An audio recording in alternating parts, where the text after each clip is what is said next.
الحمد لله وكفى وسلام على عباده الذين اصطفى أما بعد أعوذ بالله من الشيطان الرجيم بسم الله الرحمن الرحيم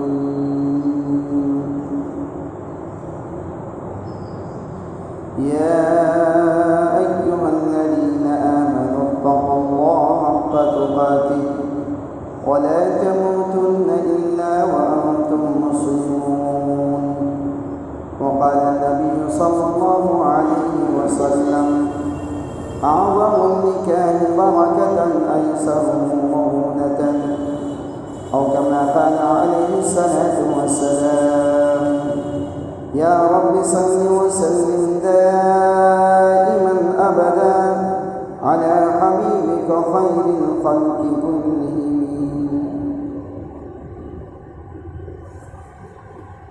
اللہ رب العزت نے پوری کائنات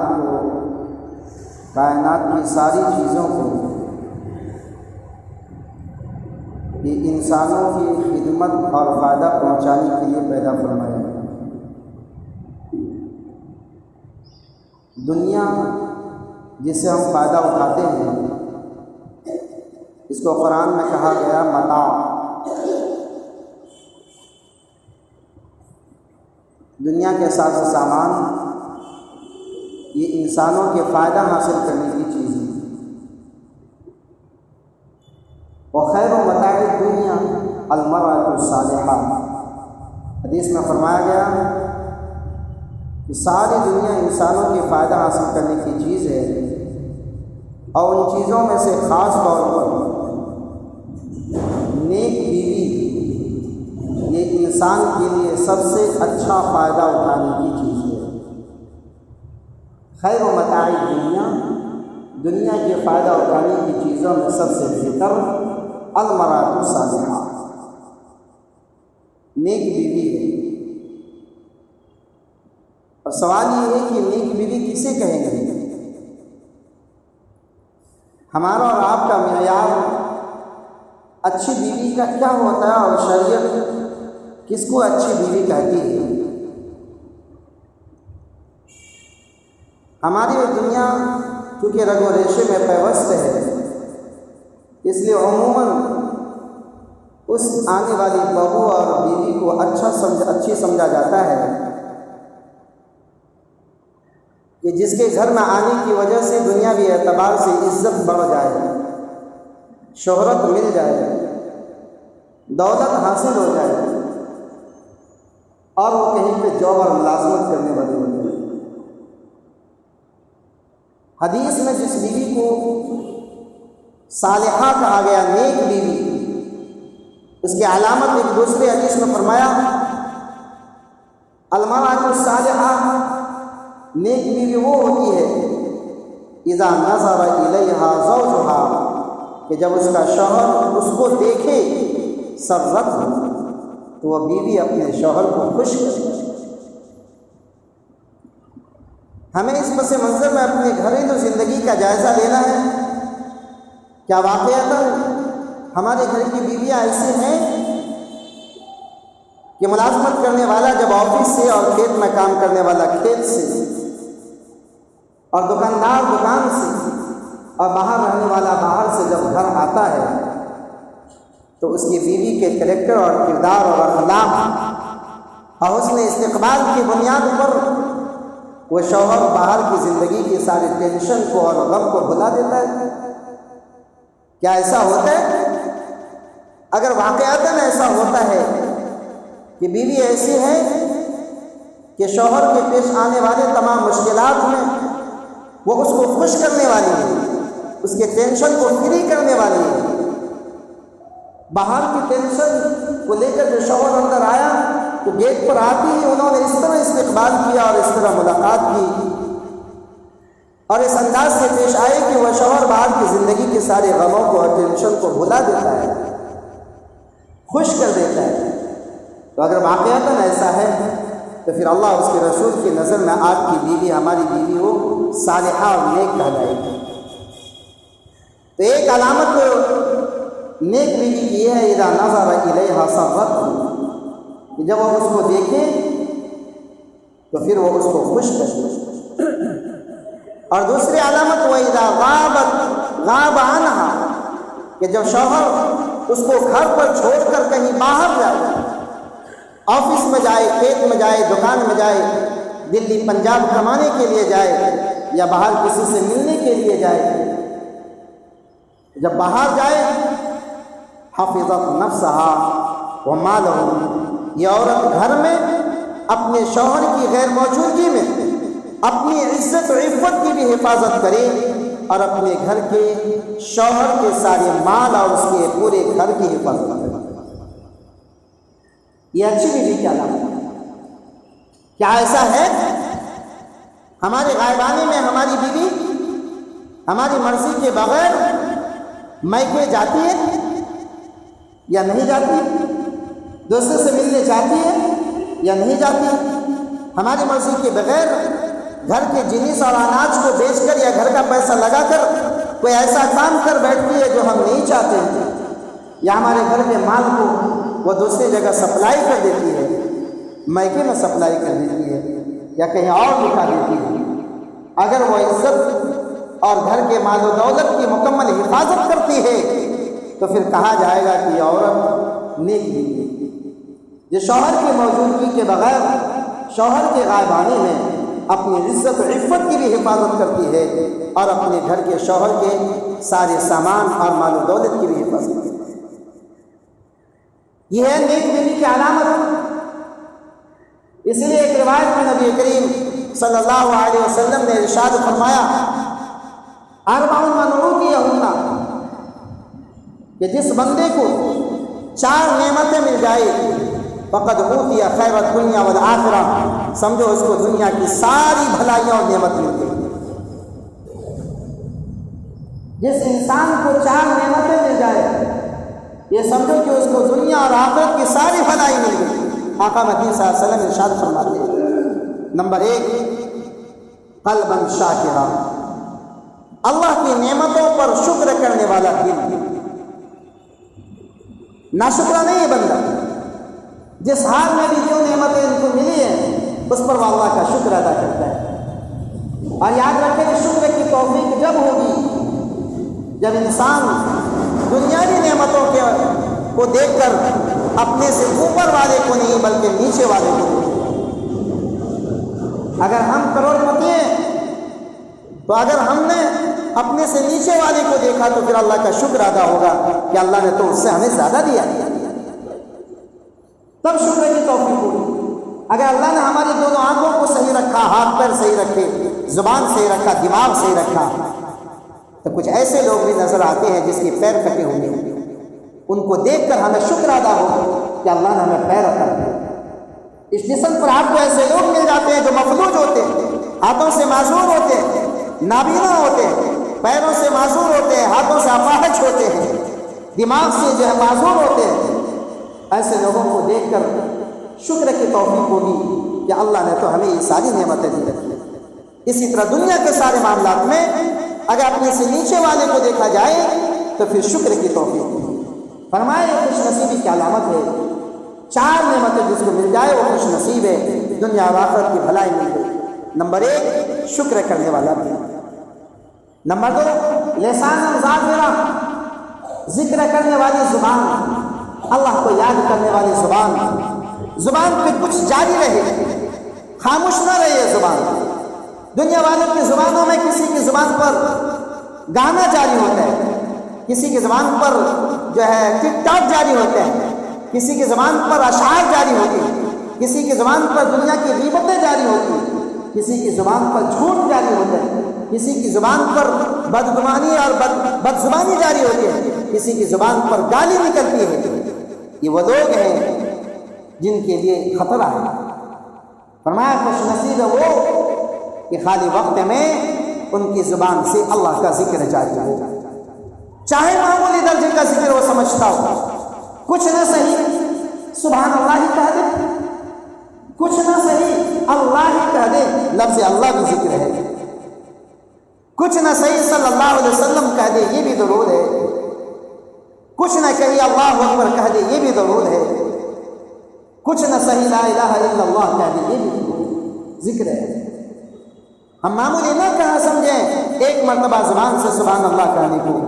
فرمایا جنت کوئی تیار مکانات اور زیورات اور نہریں دودھ کی اور شہد کی تیار نہیں ہے۔ جنت کا جو میدان ہے اور جنت کی جو جگہ ہے وہ چکر میدان ہے، وہ صاف ستھری جگہ ہے، کچھ بھی نہیں ہے وہاں۔ ہاں وہ جنت باغ کب بنے گا، جنت میں نہر کب جاری ہوگا، جنت میں محلات کیسے بنیں گے؟ فرمایا حدیث میں جب بندہ ایک مرتبہ اخلاص کے ساتھ پڑھتا ہے سبحان اللہ تو اس کے ایک مرتبہ پڑھنے کی وجہ سے جنت میں اللہ تعالیٰ باغ کے اندر ایک بہترین درخت لگا دیتا ہے جو ان کو ہمیشہ ہمیشہ یہ بطور ایک مثال کے۔ اور اگر بندے نے صبح اور شام کی 100 مرتبہ تسبیح پڑھ رکھی ہے، ایک دن میں 100 مرتبہ پڑھیے 360 کو آپ جوڑ لیجیے کتنا ہزار مرتبہ ہو جاتے ہیں صرف تسبیح پڑھنے پر۔ پھر باقی جو اعمال ہے وہ اپنی جگہ کس طرح جنت تیار ہوتی ہے، نماز سے، روزے سے، تلاوت سے، صدقہ سے، تسبیح سے، ذکر سے وہ جنت تیار ہوتی ہے۔ فرمایا خوش نصیب ہے وہ انسان لسان ذاکرا، اس کو ذکر کرنے والی زبان دی۔ اس لیے ہمیں ذکر کی عادت ڈالنی چاہیے، اپنی جیب میں تسبیح رکھنی چاہیے۔ لوگ ہاتھوں میں موبائل میں گندی فلم خود عام دیکھتے ہیں، اس ظالم کو شرم نہیں آتا، لیکن ہاتھ میں لے کر اگر کوئی تسبیح چلے تو لوگ تانا دیتے ہیں کہ دیکھو ملا ہو گیا، کل کا پاجی آج کا نمازی بن گیا، بڑا ولی اور بزرگ بن گیا۔ یاد رکھیں جو اس طرح کے کلمات اور جملے کہتے ہیں اس کو اپنے ایمان کی خیر منانا چاہیے۔ ہو سکتا ہے کہ اگر اس جملے کے کہنے کی وجہ سے اس کے سینے سے ایمان نکل جائے۔ اس لیے تسبیح کا ہاتھ میں رکھنا اور تسبیح پڑھنا یہ کوئی شرم کی بات ہے، یہ تو عین مقصود ہے۔ اسی لیے تو ہم آئے اس دنیا کے اندر اور پھر ہم تسبیح لے کے گھومیں اور دوسروں کے لعن طعن کی وجہ سے اور دوسروں کی شرما حضوری کی وجہ سے ہم تسبیح نہ پڑھیں، یہ محرومی کی بات ہے۔ اس لیے کھلا تسبیح پڑھنا چاہیے، اللہ کا ذکر کرنا چاہیے۔ اور تسبیح بھائیوں اس لیے ساتھ میں رکھنے کو کہا کہ تسبیح کو عربی میں کہتے ہیں مذکرہ، یاد دلانے والی۔ یوں ہم ہاتھ میں پڑھتے رہیں اور پھر کوئی کام آ جائے بھول جائیں گے، نہ تعداد یاد رہے گی اور نہ آگے وقت میں پھر تسبیح پڑھنا یاد رہے گا۔ لیکن جب تسبیح پڑھیں گے جس دانے تک پہنچیں گے کہ جب کوئی کام آ گیا تو ہاتھ وہاں پہ رکا ہوا ہے، پھر کام ختم ہوا تو آگے تسبیح جاری ہے۔ یہ تسبیح ہمیں خود بتلائے گی کہ پڑھو، تمہارے ہاتھ میں کچھ ہے، میں یہ بتلا رہی ہوں کہ تم پڑھو۔ یہ تسبیح ہمیں خود بتلائے گی کہ پڑھنا چاہیے۔ اسی لیے کہا گیا ہاتھوں میں اور جیبوں میں تسبیح رکھنا چاہیے۔ یہ دوسری نعمت ہے لسان ذاکرہ، ذکر کرنے والی زبان، اس لیے ہمیں اپنی زبان سے ذکر کرنا چاہیے۔ تیسری نعمت جو اس بندے کو ملے وہ کیا؟ بدن علی البلاء صابرا، ایسا جسم، ایسا بدن جو مصیبت کو برداشت کرنے والا، واویلا نہ مچائے، شور نہ مچائے، بے صبری کا اظہار نہ کرے، لوگوں کے سامنے شکایت نہ کرتا پھرے، ارے بھائی میں تو ایسا ہوں، بیماری ختم نہیں ہو رہی ہے، پتہ نہیں کب تک بیمار رہوں گا، اللہ پتہ نہیں کیا چاہتے ہیں، علاج کر کر کے تھک گیا، کچھ نہیں ہو رہا۔ کس کو سنا رہے آپ؟ منسٹر کو، پردھان منتری کو، پی ایم کو، سی ایم کو؟ وہ تو خود پریشان ہے، وہ تو خود محتاج ہے، اس کے سنانے سے کیا مسئلے کا حل ہونے والا ہے؟ جو سننا چاہتے ہیں ان کو سنائیے، جو حل کرنا جانتے ہیں ان کو سنائیے، اب اللہ کی ذات ہے۔ اس لیے خوش نصیب ہے وہ انسان جب اس کے جسم کو کوئی بیماری لاحق ہو جائے تو بجائے انسانوں کے سامنے ان بیماریوں کی شکایت کرنے کی، رب کے سامنے اس کی شکایت کرے، رب کے دربار میں اس کی شکایت پیش کرے اور اللہ سے کہ اللہ تو نے بیماری دی اور تو ہی شفا دینے والا ہے۔ تو صبر کرنے والا بدن جس کو مل جائے وہ خوش نصیب ہے۔ یہ تین بات تو بطور فائدے کے میں نے بتلا دی، جو مجھے اصل بتلانا تھا اس حدیث کا آخری ٹکڑا جو باب سے مناسبت رکھتا ہے وہ یہ ہے۔ چوتھی نعمت جو خوش نصیبی کی علامت ہے، فرمایا زوجتن، ایسی بیوی لا تخینا فی نفسها و مالها، ایسی بیوی اگر کسی کو مل جائے جو نہ تو شوہر کے مال میں خیانت کرے اور نہ خود اپنی ذات میں خیانت کرے، جس کا بھی میں نے بتلایا۔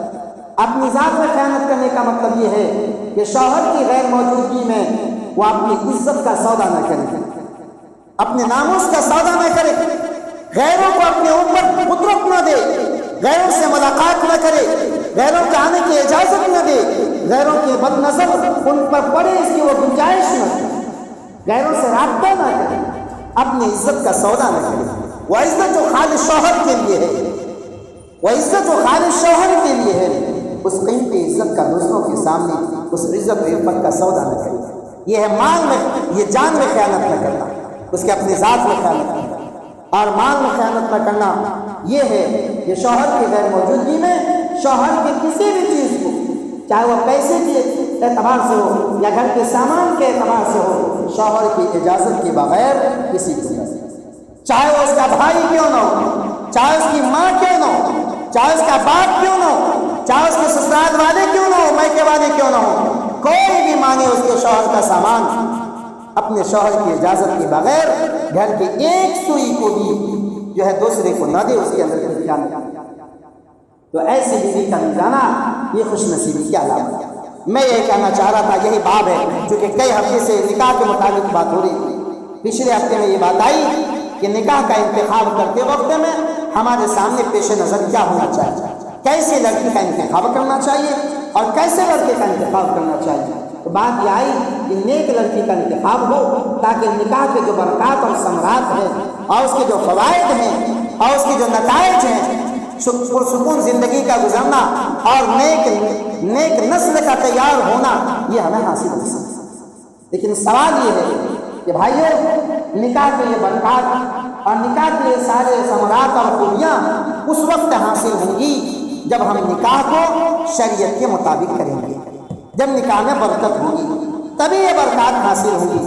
اگر خدا نہ خواستہ نکاح کی برکتیں اٹھ جائے، بے برکت والی نکاح ہو جائے، تو پھر بجائے نکاح کے اچھے نتائج کے برے نتائج سامنے آ جاتے ہیں، مصیبت بن جاتی ہے، آنے والی دلہن مصیبت بن جاتی ہے اور اس کے آنے سے پورے گھرانے کے اندر آگ لگ جاتی ہے۔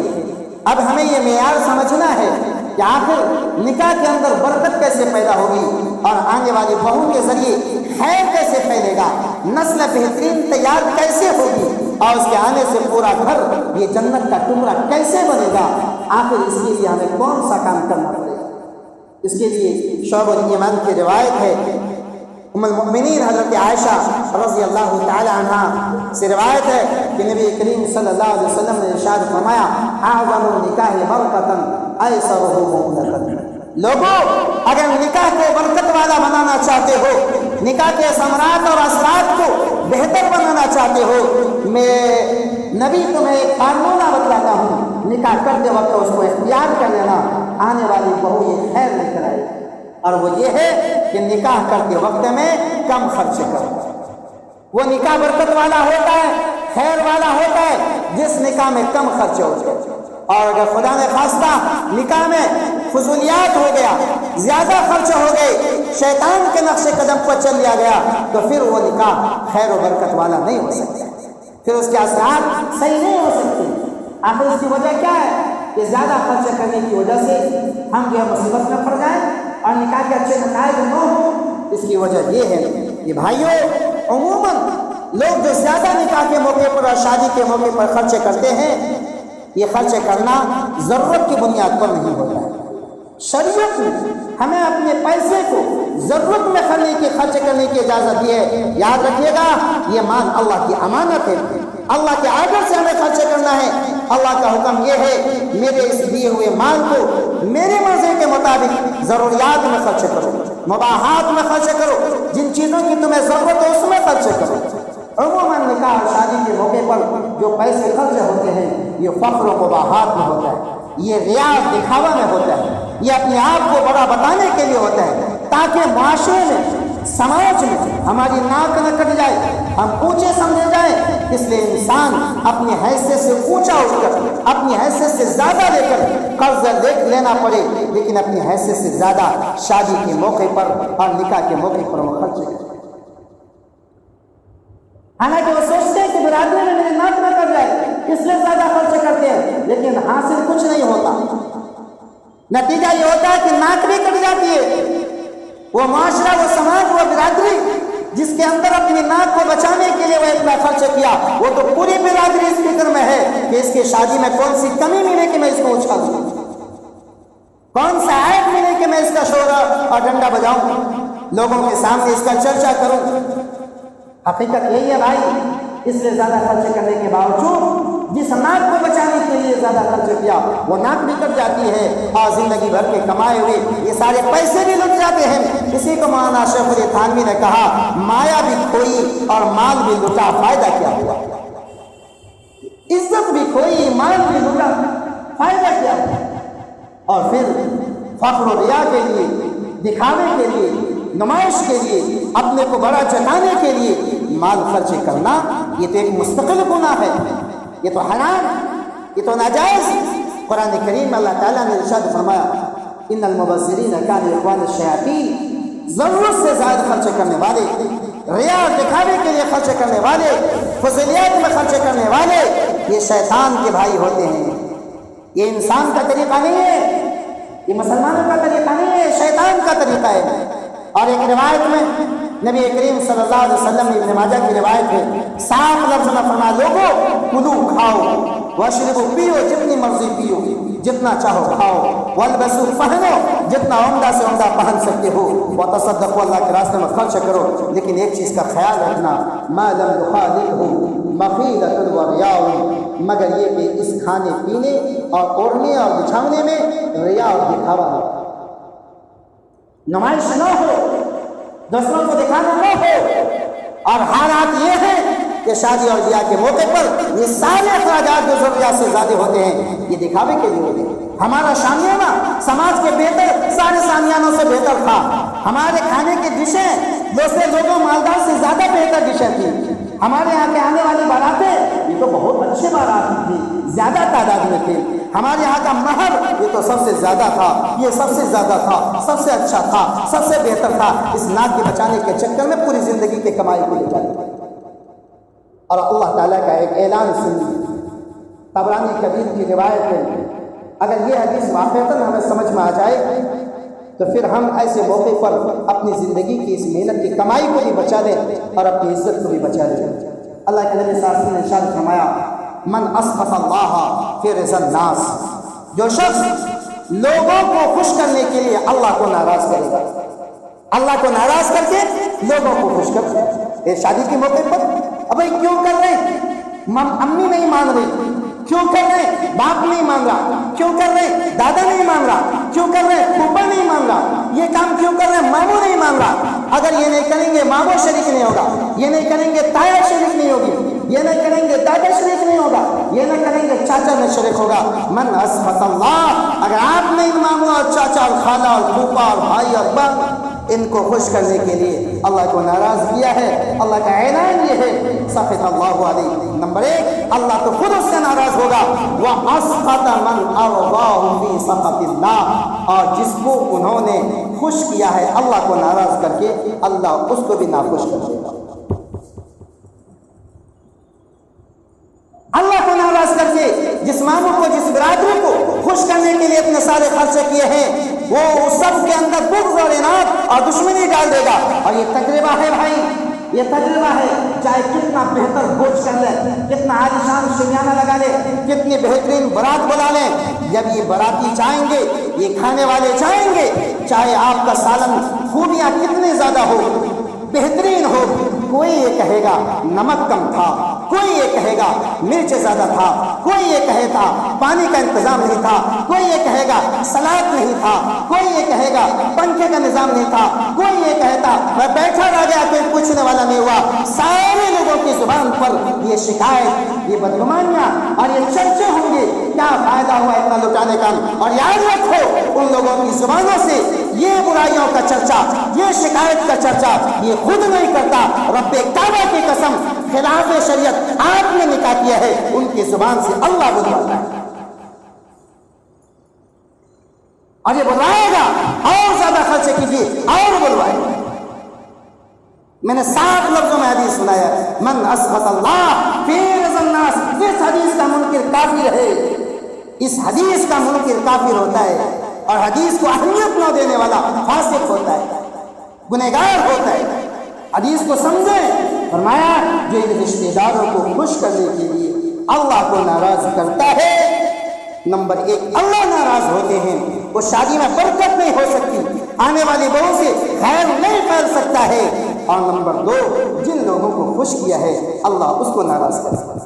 اور آگے فرمایا جو اللہ کو راضی کرنے کے لیے سب کو ناراض کر دیا، باپ کو ناراض، ماں کو ناراض. اور یاد رکھیں مسند احمد کی روایت ہے لا طاعت لمخلوق فی معصیۃ الخالق، ماں جس کی قدموں کے نیچے جنت ہے، باپ جو جنت کا دروازہ ہے، نکاح کے اندر شادی کے موقع پر وہ ایک ایسے کام کرنے کو کہتے ہیں یہ سنت کے خلاف ہے، یہ سنت کے خلاف ہے.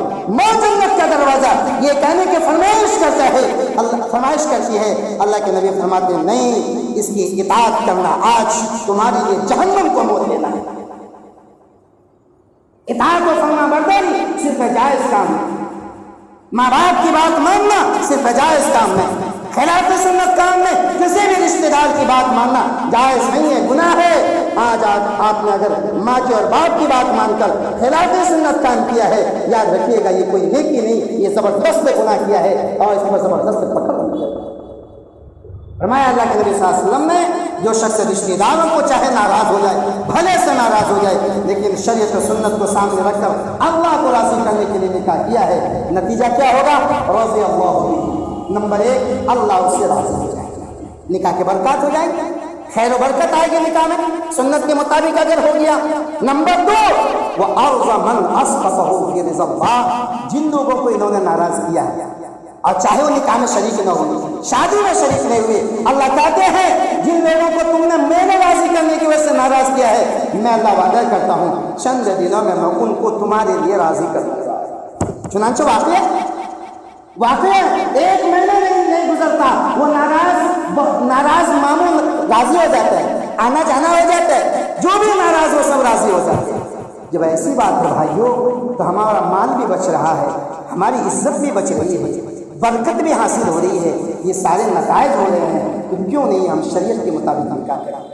میرے بھائیوں نکاح ایک عبادت ہے، اگر ہم اس کو عبادت کے خلاف طریقے پر کریں گے تو کبھی منزل تک نہیں پہنچ سکتے، مقصود حاصل نہیں ہوگا. یہ تو ایسے ہو جائے گا جیسے کسی شخص کو جانا ہو دلی، ٹکٹ لے وہ دلی کا، اور جب کشن گنج میں وہ جائے تو بجائے دلی جانے والی گاڑی کے وہ سلی گوڑی والے جانے والی گاڑی پر بیٹھ جائے. بتائیے کبھی منزل تک پہنچ سکتا ہے؟ شور مچاتے ہیں، ٹکٹ لے رکھے ہیں، نکاح کیا کر رہے ہیں؟ سنت ادا کر رہے، سنت ادا کر رہے، ٹکٹ تو لیا نکاح کا، اور جب کرنے کا نمبر آیا، نکاح کرنے کا وقت آیا، کرنے کا نمبر آیا تو پھر خلاف سنت کام کرے گا. جیسے وہ بندہ دلی نہیں پہنچ سکتا ویسے یہ بندہ بھی نکاح کی خیر و خوبی کو نہیں پہنچ سکتا. اللہ تعالیٰ ہمیں صحیح سمجھ عطا فرمائے اور نکاح کو سادگی کے ساتھ اور سنت کے مطابق کرنے کی توفیق نصیب فرمائے. وآخر دعوانا ان الحمد للہ رب العالمین. جو ساتھ سنت